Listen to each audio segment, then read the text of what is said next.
Bonjour, bonjour. Aujourd'hui, on vient vous parler de boîtes vides. Et à votre avis, pourquoi elles sont vides?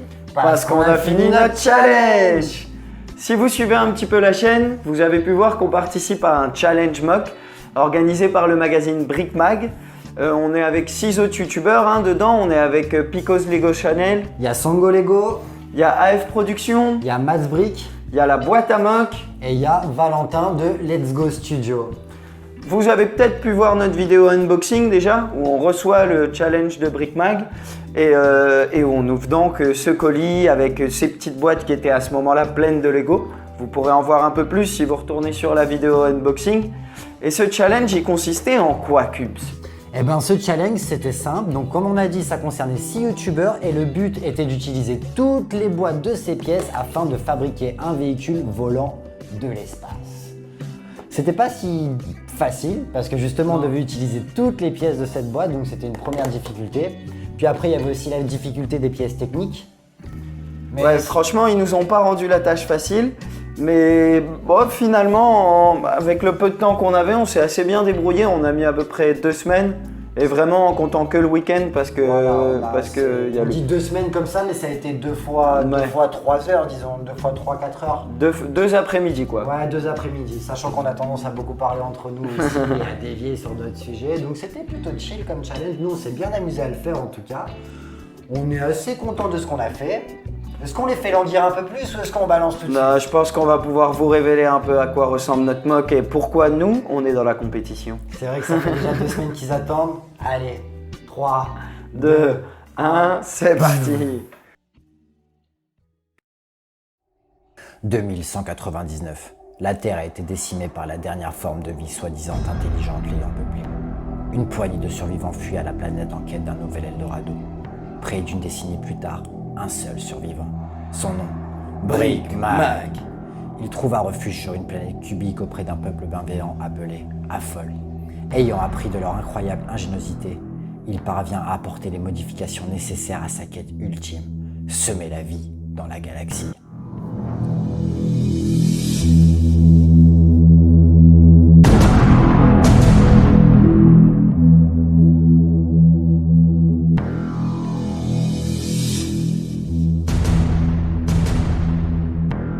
Le Mockness. Équipé de 5 turboréacteurs à plasma, il atteint la vitesse de la lumière en moins de 3 secondes terrestres. Son radar rotatif lui permet de choisir les astres les plus propices à ses expérimentations. Aidé de stabilisateurs latéraux, il peut atterrir et évoluer sur tout type de terrain. Un canon thermo-oxygéné lanceur de graines lui permet de semer la vie. Et sa tête de dragon cracheur d'eau mécanique apportera le liquide essentiel à la vie, l'eau. De l'eau. Dans 20-30 ans, il n'y en aura plus. Alors, vous en pensez quoi? Plutôt cool ou plutôt... Bon, de toute manière, on sait que vous allez nous le dire en commentaire. J'espère qu'on va pas trop se faire assassiner. Et du coup, on va vous expliquer un petit peu plus comment on s'y est pris, nos difficultés, et puis voilà, notre étape de construction. Exactement. Alors comment on s'y est pris? Bon, déjà, il faut parler d'une chose un peu particulière. Nous, on est 2. Ça a été un avantage pour certains aspects, pour notamment la réflexion, vers où aller. On est là pour se conseiller un peu quand on n'arrive pas à faire un truc. Et pour le plaisir du jeu aussi, parce qu'on a passé un super moment tous les 2 à faire ça. Grave, ça c'est vraiment cool. Franchement, c'était cool. Ça donne vraiment l'impression d'être avec des potes d'enfance en train de jouer au Lego quand on était petit. Cool. Et c'est vraiment cool. Mais par contre, c'est parfois une difficulté parce que forcément, on était en train de construire un peu des parties différentes chacun de notre côté. Et après, il fallait les assembler, quoi. C'est ça. Donc c'était pas toujours évident. Par quelle partie on peut commencer? La plus importante. Déjà, comme on a commencé un peu notre mock, tout bêtement, le premier truc qu'on a fait, c'est qu'on a trié toutes les pièces. J'imagine un peu comme tout le monde, histoire de se rendre compte un peu de ce qu'on avait sous les mains pour pouvoir créer notre truc. Après, là venait l'étape de l'inspiration, quoi, disons. Donc on a commencé un petit peu juste à tâter de la brique, comme on dit dans le jardin. Dans le jardin, j'ai dit. Comme dans le jardin. Comme on dit dans le jardin. Donc on a commencé à tâter de la brique dans le jardin. Ah non, ça marche plus. Quoi? Pour faire monter un petit peu l'inspiration, on est vite parti sur le cockpit, il me semble. On a commencé par le cockpit, je crois. Bah toi, tu as commencé par le cockpit et moi, j'ai commencé par l'arrière avec les roues. Parce que justement, c'était un des défis, on avait beaucoup de roues. Ouais. Et bon, on en a utilisé comme roues, comme vous pouvez voir. Utiliser des roues en roue, ça paraît assez simple comme principe. Mais les autres, c'était des réacteurs. Et du coup, si ça ne te dérange pas, je parle là-dessus. Ouais, vas-y, pour carrément, commencer. Carrément. Parce que les réacteurs, on a l'impression qu'on a juste voulu utiliser les roues, mais c'est bien plus que ça. Vous avez pu voir les stabilisateurs dans notre petite présentation. Donc voilà, là, le but, ça a été un peu, avec les bras articulés, d'essayer d'avoir deux fonctions qui puissent garder leur fonction de roue, mais derrière, évidemment, là on est... qui est super solide, mais en vrai ça va, on a réussi à solidifier comme il fallait. En fait, le truc, c'est que comme on avait beaucoup de roues et beaucoup d'articulations, Léo, il a vite eu l'idée de créer un espèce d'engin un peu transformable, mi-roulant, mi-volant. Et du coup, on trouvait ça vachement sympa de transformer ces roues qui roulent quand l'engin volant atterrit, parce que cet engin a une mission écologique de la plus haute importance. Oui, donc cet engin est capable de rouler, mais aussi après de se réenvoler, quoi. Donc vas-y, je te laisse un peu présenter l'arrière du véhicule. Du coup. En effet, ce sont des propulseurs. En regardant derrière, on a utilisé un autre petit pneu avec un joli dégradé de couleur. Pour les petites flammes, les petits propulseurs qui envoient notre vaisseau dans l'espace. On a un radar pour détecter la vie, évidemment, puisque ça reste sa mission principale. La mission du Mockness. Et évidemment le petit spoiler à l'arrière qui va nous permettre de diriger un peu ce véhicule dans son milieu spatial. Ensuite, je te laisse passer un peu devant. On passe devant ou on passe au milieu du coup? On passe devant. Passons devant. Allons passer devant. Alors du coup, on a fait un petit cockpit. Vas-y, on va remonter la petite tête mécanique de Dragon Ball CR2. On a fait un petit cockpit, donc on n'avait pas de grosses vitres de toute manière dans la boîte. Donc on a voulu créer une impression un petit peu de cockpit fermé en utilisant ces barres. Et je sais plus comment on a eu vraiment cette idée, mais on s'est dit ce serait marrant que le volant il vienne d'en haut comme un espèce de quoi? Comme un espèce de quoi? Comme un espèce de quoi, c'est vrai. Je sais pas, tu sais, les trucs qui viennent là un peu, tu sais, en mode science-fiction là. Le volant il passe par en haut. Ouais, comme un vaisseau spatial dans les films de science-fiction. On était dans ce délire là donc. Et puis ça fermait un petit peu plus le cockpit quoi, ça crée une barre en plus supérieure. Une impression de fermeture et de cockpit hermétique parce qu'évidemment on n'avait pas ce qu'il faut pour faire un cockpit hermétique. Toujours dans le domaine un peu animal de recréer la vie sur les autres planètes. Je peux ranger les propulseurs, ça va permettre. Ouais, ça va permettre de mieux le manipuler. Donc toujours dans un thème un peu de recréer la vie sur Terre, on a fait une petite tête de vaisseau en forme d'oiseau. Ça, je crois qu'on l'a fait vraiment au début quand on tripait encore un peu. Ouais, exactement. Vas-y, c'est cool, on la laisse. Bah ça, il me semble que c'était vachement Cubes parce que tu étais très inspiré par les pièces dorées. On peut voir qu'elles sont prédominantes dans le cockpit.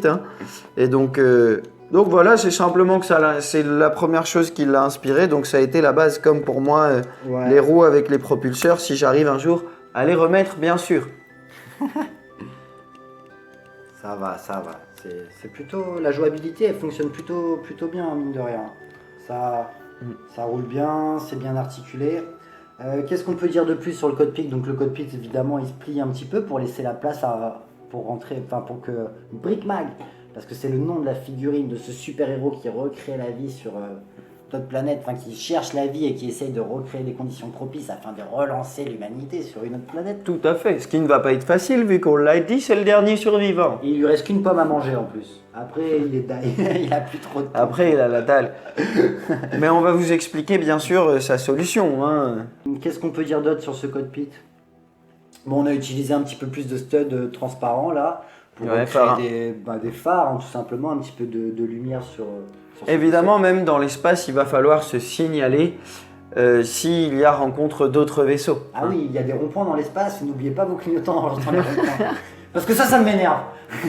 Surtout sur le rond-point juste après Saturne, il l'oublie tout le temps, c'est exaspérant. C'est clair, il y a toujours le même. Il y a le Millennium Falcon qui passe à balle sans clignotant, ça m'énerve. Grave, insupportable. Han Solo, il est prétentieux sur la route. Vraiment. Ah ouais, il est prétentieux. Jeune comme vieux, il est prétentieux. Du coup, revenons à notre super Mockness. Bah écoute, là c'était pour le cockpit et vous avez pu voir avant de vous présenter le cockpit qu'on a bougé tout ceci. Donc une des grosses difficultés, on a compris en ouvrant les boîtes et en triant les pièces et en discutant entre nous, hein, évidemment, entre challengers, qu'il y avait dans ces boîtes en fait 7 complets. 5 sets. 7, 5, 5, 7. 5 sets complets. 5-7, c'est un beau match. Hein. Ouais, c'est un beau match de foot, 5-7. 5-7 ou un beau match de tennis. Ah ouais, en 5-7. En 5-7, tout à fait. Donc il y avait 5 sets complets. Y compris, ça faisait partie des grandes difficultés, un set technique. Et ces sets techniques, il a fallu les intégrer, alors que comme c'était un set que technique et des petits sets système, on n'avait pas beaucoup de pièces pour faire le lien entre le système et le technique. Et puis, on n'a pas juste voulu utiliser les pièces, on voulait quand même garder un petit mécanisme puisqu'on avait tant de pièces techniques. Donc voilà ce qu'on a fait. C'est le soutien de la tête de dragon qui va pouvoir nous permettre de le lever et de le redescendre, Voilà. y compris pour laisser la place à Brick Mac de rentrer dans son cockpit. C'est ça, et puis ça permet aussi de gérer la distance du crash à dos, quoi. Plus Exactement. il est haut, et plus ça tire loin, et puis plus il est bas. Je pense plus qu'on ça dit un jet d'eau, hein, mais Du crash à dos. il le crash. C'est un dragon cracheur d'eau, Crash. pas un dragon jeteur d'eau. C'est vrai. Bonne remarque. C'est une Et remarque donc, intéressante. donc voici pour le petit mécanisme. En effet, on vous parle d'un dragon cracheur d'eau. Mais alors, il va cracher de l'eau où? Puisqu'on est sur des planètes inhabitées. Et c'est pour ça qu'on a ici ce petit canon, hein, qui va pouvoir bouger également un petit peu. Vous voyez, il va lâcher de l'oxygène, des semis et un peu de matière minérale, un peu de terre, dont on voit la réserve juste derrière. Voilà, qu'il a pu récupérer sur Terre ou sur la planète cubique. Peut-être qu'il y avait également, vu qu'il y a un peuple, une terre propice à faire pousser quelques denrées, n'est-ce pas? À ressemer ses graines de pommes. À ressemer ces graines de pommes. Ce sont des pommes extraterrestres, bien sûr. Bien sûr. Hein, des pommes aliens. Donc voilà. Ensuite, après ce petit semis, vient l'eau. Et comment ça se passe pour l'eau? Ça se passe.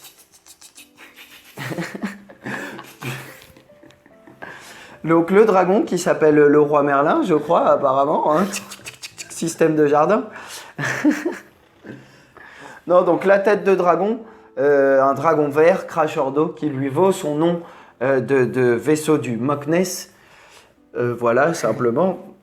Le Loch Ness étant un monstre aquatique. Et sur sa tête, à cette tête de dragon qui nous a bien servi pour utiliser les yeux, puisqu'on y a utilisé la majorité. Oui, c'est un dragon à 6 yeux. Bien sûr. Évidemment, c'est pour repérer tous les semis qu'il doit arroser hein, lors d'une opération. On a également placé une petite girouette qui va lui servir donc à étudier le vent, Bien sûr. savoir comment Bien se sûr. diriger, tout C'est la simplement. base de l'agriculture, hein, l'air, l'eau, la terre, les graines et l'oxygène. Bien sûr, bien sûr. Donc on a tout ce qu'il faut. C'est un vaisseau agriculteur, tout simplement. C'est un vaisseau agriculteur. Ouais, c'est un vaisseau agriculteur, mais c'est parfaitement ça. C'est un vaisseau de récolte, de semis plutôt. Est-ce qu'on le mettrait pas en position atterri? Donc là, bouf. Là, il est Ça en plein marche. vol. Là. Ouais, les roues, elles sont comme ça quand ils volent. Ouais. Il est en plein vol. Attention, terre promise, atterrissage immédiat. Justin. Tu m'aides à déplier une roue. Là, on va les mettre comme ça. Bam. Tac. Je suis bien là, ouais, je suis bien Ouais. ici. Là, bien Bam. comme ça. Bam. Et là, hop, il va même pouvoir se tenir debout. Et là, il peut rouler. Et franchement, il roule nickel. Hein. Il roule nickel. Bon, il est un peu, il a pas les meilleurs genoux. Et c'est parce qu'il y a des grosses montagnes aussi sur certaines Ouais. planètes et du coup, il fallait des suspensions de fou. Et là, vraiment, il peut grimper, il peut rouler, il peut monter sur des pentes abruptes grâce à ses pattes articulées. Clac, clac. Et donc là, il a atterri sur une planète, il a ses petits trous modulables, il peut rouler. Mais où? Comment je fais pour passer? Il y a une grosse montagne devant moi, Léo. Eh bien, il y a une autre solution qui nous a bien servi à passer des pièces techniques également. C'est donc ce canon laser qui va lui permettre donc de traverser la roche, de briser des montagnes et aussi éventuellement de se défendre d'éventuels ennemis venus détruire ses pommiers afin de le laisser mourir de faim. Et laisser donc s'éteindre l'espèce humaine. Donc C'est voilà, bon. il a les genoux un peu souples quand même, hein, mais J'ai fini ma mission, je peux repartir en espace.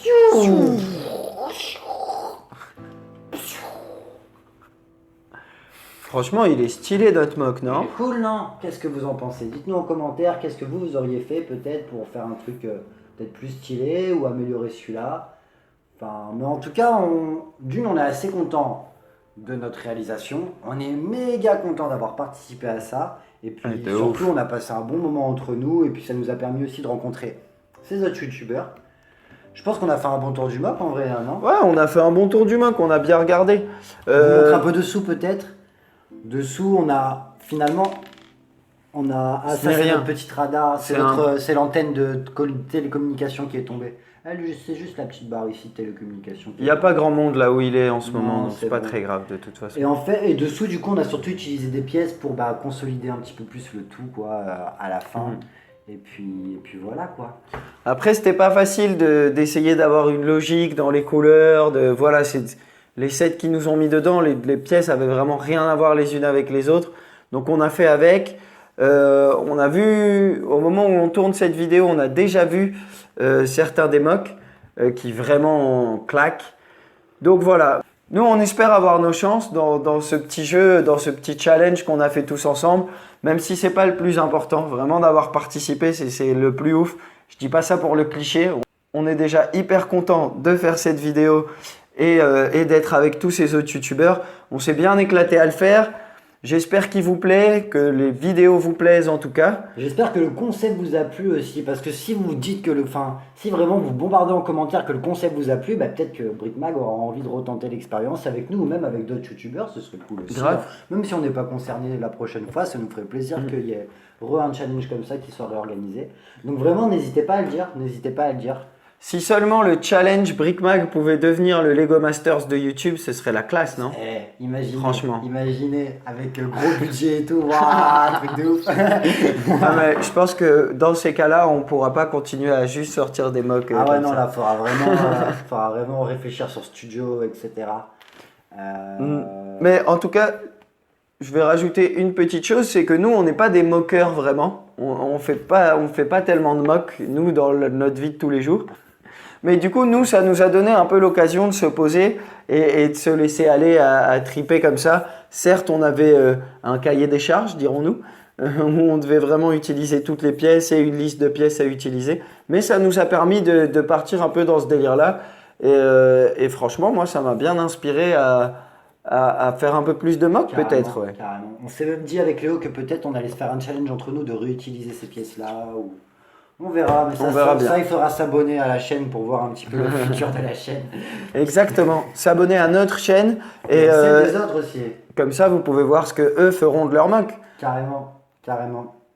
Est-ce qu'on a tout dit? Je pense qu'on a tout dit. Non, il y a quelque chose qu'on a oublié.